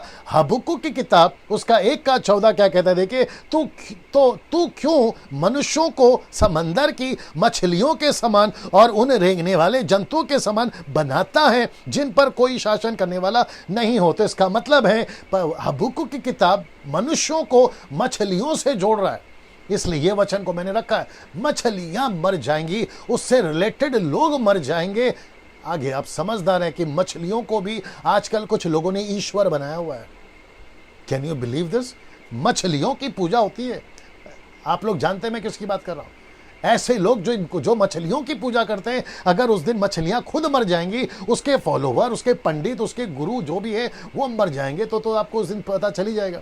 लेकिन उतनी देरी क्यों? इससे अभी समझिए, मेरा जो भी कोई दोस्त देख रहा होगा जो यीशु को आज नहीं मानता है, तो कम से कम इसके चलते आप अपने आप को यीशु को सौंपिए ना। तीसरी तुरी देखते हैं क्या लिखा है। प्रकाशित वाक्य 8:10 से 11 तक में लिखा है कि तीसरे स्वर्गदूत ने तुरी फूकी, एक बड़ा तारा, ये शब्द देख लीजिए, लिखा है कि एक बड़ा तारा जो मशाल की नाई जलता था स्वर्ग से टूटा और नदियों की 1/3 और पानी के सोतों पर आ पड़ा, और उस तारे का नाम नगदोन कहलाता है। ओके, ये तारा करना होगा इसको बाद में, तारा, ठीक है ना, तोर हो गया, तो इसको तारा, ये स्टार है, ठीक है ना, का नाम नगदोन कहलाता है। नगदोन का मतलब है कड़वा, कहलाता है, नगदोन सा कड़वा हो गया। और बहुतेरे मनुष्य उस पानी के कड़वे हो जाने से, ऐसा लिखा है कि मर गए। ये शब्द देखिए मर गए, ये शब्द देखिए मर गए। तो इसका मतलब है दोस्तों, ये जो तीसरी तुरी है, एक ऐसा तारा नीचे गिरेगा और लिखा है कि वो पानियों के सोतों पर गिरेगा। मैं आपको चित्र दिखाने जा रहा हूं, वो चित्र देख लीजिए। सबसे पहले एक ऐसा तारा गिरेगा, ये देख रहे हैं आप, ये तारा गिरेगा। ओके, बी रेडी, आ जाओ। ओके, एक तारा गिरेगा ना, ये चित्र देख लीजिए आप। ऐसा चित्र मुझे जो मिला, आपको मैं समझा सकूं। अब ये ज़ॉम्बीज नहीं है, ये मनुष्य हैं जो पानी पीकर इनकी हालत खराब हो गई, क्योंकि पानी कड़वा हो गया, क्योंकि तारा गिरा ना। जिस पानी को मैं आज पी रहा हूं, ये देखिए, ये अभी ठीक है। जिस मिनरल वाटर के बॉटल को, मिनरल वाटर के बॉटल को आप पीते हैं, वो अभी ठीक है। मेरे को थोड़ा पीने दीजिए, वो अभी ठीक है। लेकिन ऐसा दिन आएगा, लिखा है कि नदियों पे गिरेगा, पानी के सोतों पर गिरेगा, आपका फ्रिज का पानी लहू और कड़वा हो जाएगा। ऐसा लिखा है, जिसको पीकर लोग मर जाएंगे। 1/3 लोग उसको पीकर जो है लोग मर जाएंगे ना। बड़े ध्यान से सुनिएगा ना। एक और चीज अगर कनेक्ट होता है तो देख लेते हैं। मैं 1/3 क्यों कह रहा हूं, 1/3 क्यों कह रहा हूं, उसके पीछे भी एक लॉजिक है। मुझे लगता है कि 2 दिन के बाद बताऊंगा। उसके पीछे भी एक लॉजिक है, और वो लॉजिक ऐसा है कि कुछ नेशंस ऐसे होंगे जहां से सबसे ज्यादा बुराई फैलेगी। जैसे कोरोना वायरस चाइना से आया, तो सबका टारगेट चाइना है, तो चाइना को पूरी दुनिया का एक हिस्सा मानेंगे, जिसको कहते हैं 1/3। वैसे ही कुछ पाप, कुछ बुराइयां, एंटी क्राइस्ट और उसके टाइम के लोग जहां से आएंगे, तो उस पर पहले विपत्ति गिरेगी। इसलिए लिखता है 1/3। आई होप यू अंडरस्टूड ना। इसको कहते हैं, इसको दिखा देता हूं। ऐसी परिस्थिति होगी, सो पानी नहीं पी पाओगे ना। इसको देखिए, सो वो सब नदी जिसको कुछ समझकर लोग पूछते हैं, आगे आप समझदार हैं, जिनको लोग पूछते हैं या पीते हैं, पानी को कुछ समझकर पीते हैं, उन सब का क्या होगा? उन सब का क्या होगा? आप सोच के देखिए, जिस नदी को कुछ समझते हैं उनका क्या होगा, जिसको कुछ पूछते हैं उस नदी का क्या होगा, उस पानी का क्या होगा, जिसको तुम घर पर लाके रखे हो, बरसों से, पीढ़ियों से चला रहा है। सोच के देखिए, ये बंदा डैनियल राज आपसे क्या बात कर रहा है, सोच के देखिए। आपको हो सकता है विचित्र लगेगा, डैनियल भाई क्या बोल दिया, लेकिन वास्तविक है, सच्चाई है। जो यीशु को नहीं मानते, मैं उनकी बात कर रहा हूं। आप सोच के देखिए, ऐसे टाइम पे तुम क्या करोगे, कौन सा पानी लाओगे, तभी कौन सा पानी को तुम क्या मान के चलोगे, कौन सी नदी पे डूबने से तुम्हारे पाप माफ हो जाएंगे, या तुमको लगेगा कि मेरा सब कुछ ठीक हो गया, कौन सा नदी बचेगा?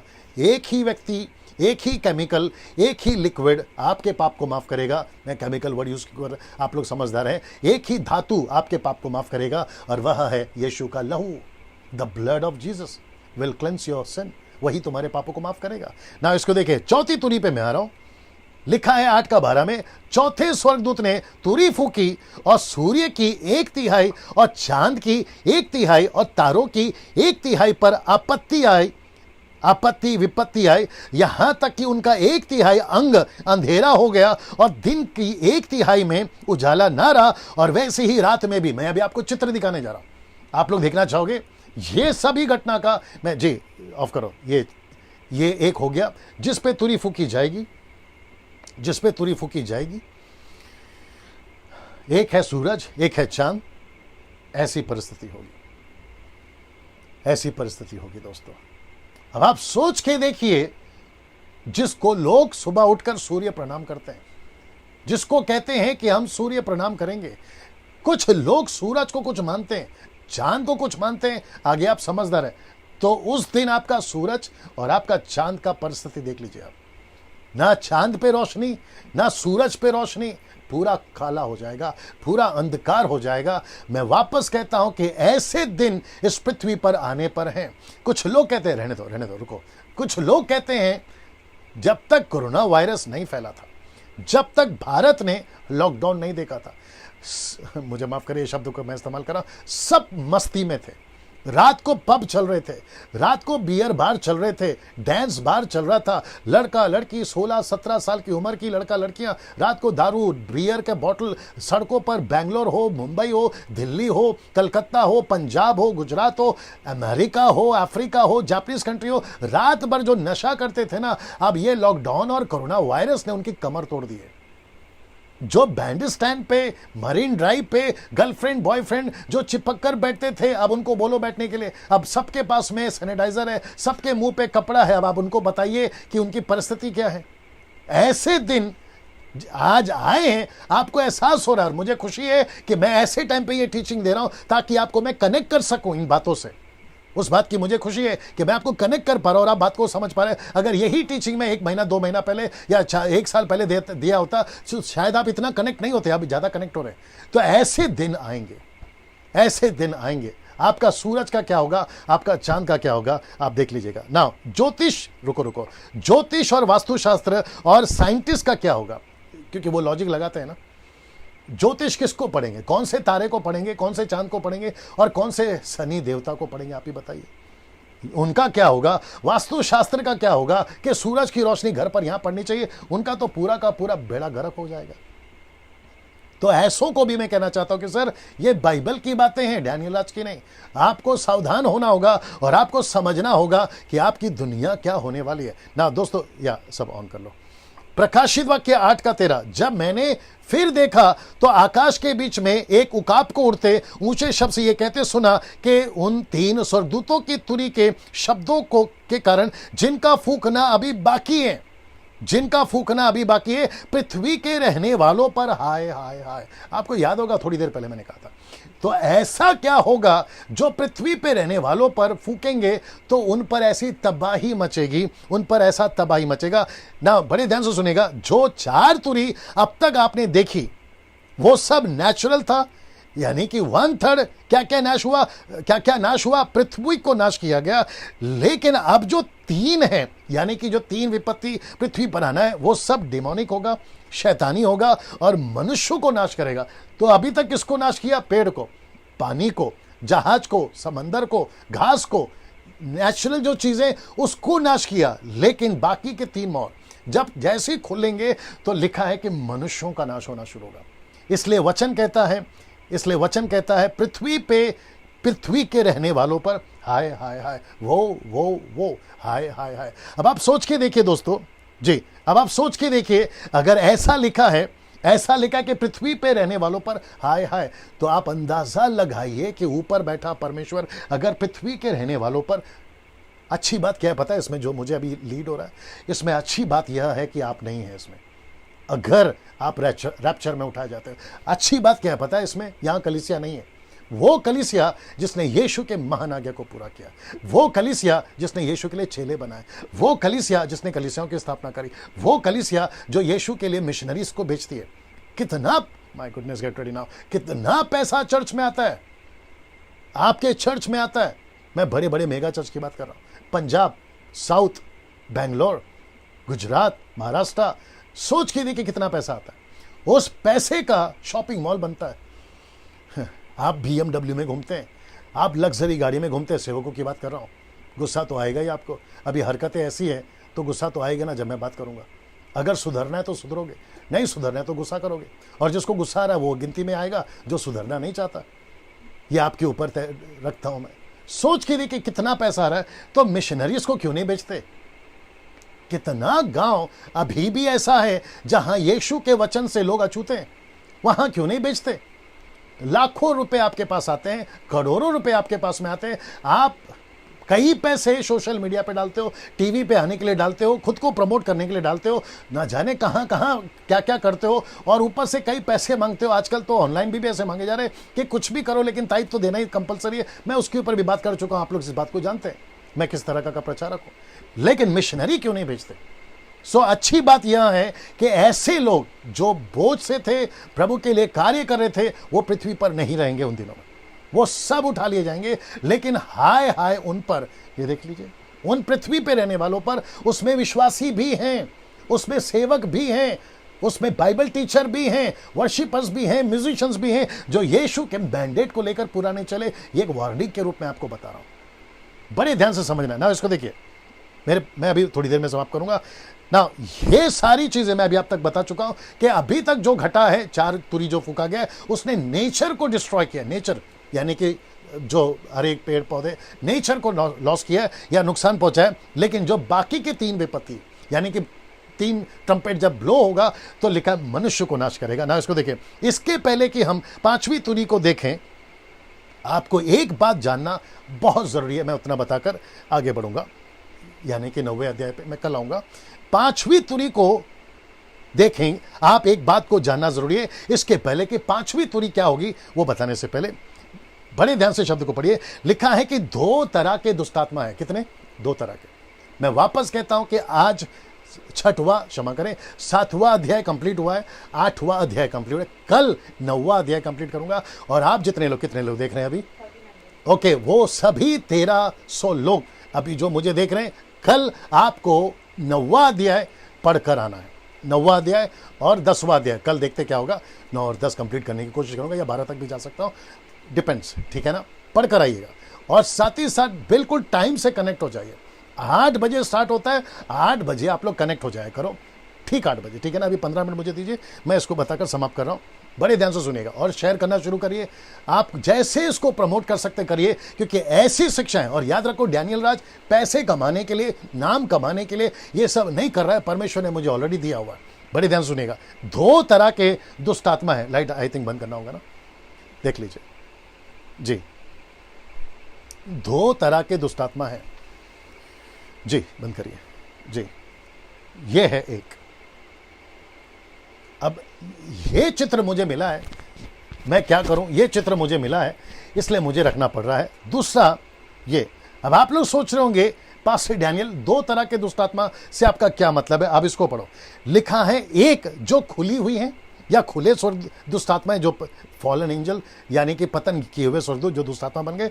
एक है जो खुली हैं, एक दुष्टात्माएं ग्रुप खुली हैं, और दूसरा जिनको बंदी कर रखा है या बांध कर रखा है, बांध कर रखा गया, उनको कैद में रखा गया। मैं आपको बताता हूं कहां पर है उसको वचन ना। वचन को देख लीजिए, ऑन कर लीजिए, वचन को देख लीजिए। लूका की किताब उसका 8:31 में, अगर आपको याद होगा कि यीशु मसीह को एक व्यक्ति मिलता है जिसके अंदर 6000 से भी ज्यादा दुष्ट आत्मा थी। लूका का 8:31 में लिखता है कि उन्होंने उससे विनती करी। किसने? दुष्ट आत्माओं ने उनसे विनती करी कि हमें अथाह गड्ढे में या कुंड में, पिट में मत डाल, या उनको वहां जाने की आज्ञा ना दे।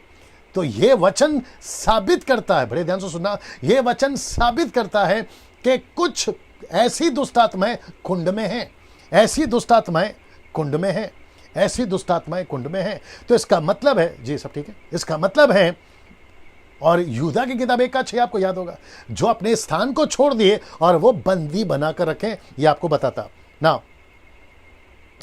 5वां अध्याय, क्षमा करें, 5वीं तुरी और 6वीं तुरी जब फूकी जाएगी तो जो दुष्टात्मा कैद में है वे खोल दिए जाएंगे। तो मैं वापस आता हूं, ये कॉन्सेप्ट आपको मैं समझा देता हूं। कुछ सब ठीक है, सब इधर दिख रहा है, वहां पे भी देख सकते हैं आप। या ये जो खुली दुष्टात्मा है, ठीक है, मेरे पास वक्त है, मैं बता देता हूं। ये जो खुली दुष्टात्मा है, ये अभी काम कर रही हैं। इनकी जो पावर है ना दुष्टात्माओं के, ये आपके फ्लैश में घुस सकती हैं, या आपके शरीर में घुस सकते हैं। यहां सब ठीक दिख रहा है? या आपके फ्लैश में घुस सकती है, या आपके शरीर में घुस सकती है। ये दुष्टात्मा है, ये उतना टॉर्चर या उतना परेशान नहीं कर सकती हैं जितना कि जब ये कैद से बाहर निकलेंगे। मैंने इसलिए कहा कि 2 प्रकार की दुष्टात्माएं हैं, एक है बंदी और दूसरी है खुली। तो इसका मतलब है कि जो आजकल दुष्टात्मा, जिसको न जाने कितनी दुष्टात्मा मैं निकाल चुका हूं विश्वासियों के अंदर से, आप लोग ने भी देखा होगा निकलते हुए, ये दुष्टात्माएं आपके शरीर के अंदर जाती हैं। सी उनका पावर देखो, आपके फ्लैश में जा सकती हैं, आपको कंट्रोल कर सकती हैं, आपको जैसा तैसा नचा सकती हैं, लोटपोट जमीन पे करा सकती हैं, उठा पुटक कर सकती हैं। मरकुस का किताब आपको याद आ गया होगा 9वां अध्याय में, जहां एक दुष्टात्मा मिर्गी लगी थी, उसको पटकती थी, याद आ गया आपको? ऐसी एबिलिटी इनको दी गई है, या ऐसा पावर इनको दिया गया है, और ये दुष्ट आत्माएं अभी भी, शब्द को ध्यान से सुनिए, अभी भी एग्जिस्ट करती हैं पृथ्वी पे, आपके आसपास में अभी भी घूमती हैं, और ज्यादातर तो चर्चेस में। अब आप पूछोगे क्यों? क्योंकि बाहर वाले तो वैसे ही उसके हैं, लेकिन चर्च के लोग उसके नहीं, इसलिए वो ज्यादा आती हैं, ताकि जो है वो अंदर वालों को बाहर ला सके। ऐसी दुष्ट आत्माएं, कैसे कहूं, ऐसी दुष्ट आत्माएं चर्चेस में ज्यादा इसलिए भी हैं, वो उनको लालच देती हैं गर्लफ्रेंड का, लालच देती हैं बॉयफ्रेंड का, लालच देती हैं पैसे का, लालच देती हैं पाप का, उनको लालच देती हैं बॉलीवुड का, हॉलीवुड का, टॉलीवुड का। उनके फोन पे घुसती हैं ये गाने के माध्यम से। उनके जैसे यूदा इस्करियोत को जैसे यीशु ने रोटी का टुकड़ा दिया, प्रभु बोझ की बात कर रहा हूं, लूसीफर उसके अंदर घुसा, लिखा है कि नहीं लिखा? वैसे ही, बड़े ध्यान से सुनिएगा, ऐसे कुछ चीजें हैं लूसीफर के या दुष्टात्मा के जो एजेंट्स हैं आपके बॉडी में घुसने के, आपके शरीर में घुसने के लिए। इसलिए यीशु ने क्या कहा मत्ती किताब उसका 12:43 में, उसने कहा जब दुष्टात्मा निकल जाती है और जब विश्वासी को खाली देखती है तो वो अपने साथ में और साथ लेकर आती है और उसकी हालत पहले से भी ज्यादा खराब हो जाती है।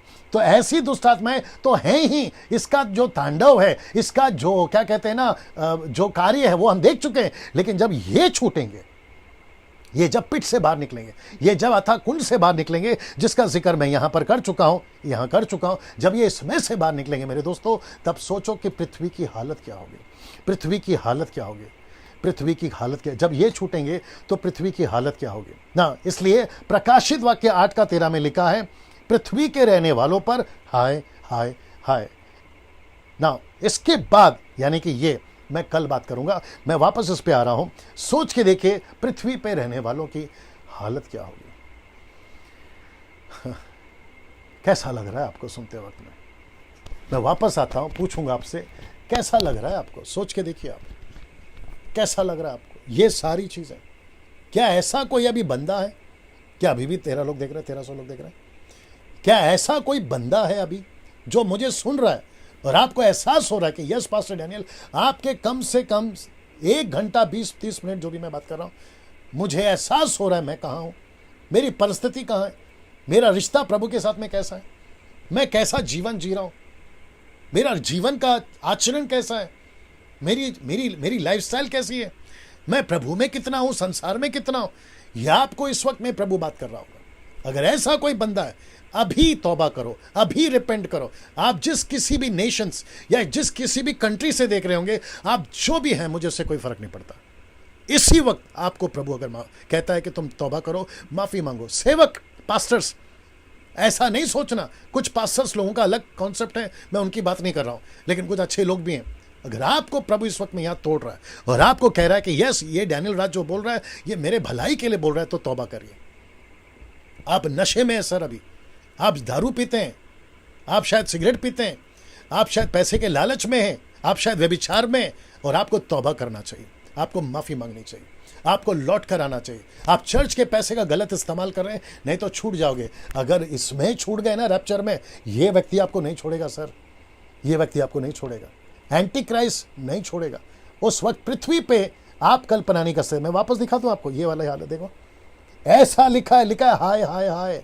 ये कौन बोल रहा है? परमेश्वर बोल रहा है, ये मेमना बोल रहा है, ये यीशु बोल रहा है कि यूहन्ना लिख किताब में कलीसिया को पहुंचा, मुंबई की कलीसिया में पहुंचा, नागपुर की कलीसिया में पहुंचा, पुणे के कलीसिया में पहुंचा, गुजरात और पंजाब और अमेरिका और अफ्रीका और चाइना, पूरी दुनिया में पहुंचा, और बता कि पृथ्वी पर ऐसी हालत होने वाली है जिस दिन भी ये बाकी दुष्टात्मा छूट गए, पृथ्वी पे क्या हालत होगी दोस्तों। 9वां अध्याय, मैं रिपीट करता हूं, 9th चैप्टर, ये आप इसकी स्टडी कर लीजिएगा कल। कौन से क्रीचर्स हैं, वो कैसे दिखते हैं, वो क्या क्या हरकत करेंगे, ऐसी इंटरप्रेट आपके बीच में मैं कल रखने जा रहा हूं। सो कल आपसे मुलाकात होगी दोस्तों। मैं रिक्वेस्ट करता हूं टाइम पे आइए, सब लोग टाइम पे आइए।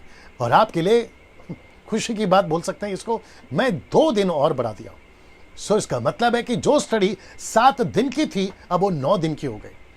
टाइम वही रहेगा, संडे को समाप्त करूंगा, आगे परमेश्वर जैसा चलाएगा। सो दोस्तों, मैं यहां समाप्त कर रहा हूं। प्रभु आपको बहुत आशीष दे। मैं आशा करता हूं कि आप इसको शेयर कर रहे होंगे, वॉच पार्टी कर रहे होंगे फेसबुक, यूट्यूब पे। और यूट्यूब के अगर आप मेरे सब्सक्राइबर्स नहीं बने, जल्दी से बन जाइए। जो फेसबुक पे देख रहे नहीं बने, बन जाइए। और जो अभी यूट्यूब पे देख रहे वो बन जाइए। और ये डैनियल राज यूट्यूब चैनल से पैसे नहीं कमाता। कल मुलाकात होगी ठीक 8 बजे। प्रभु आपको आशीष दे। अपना ख्याल रखिए।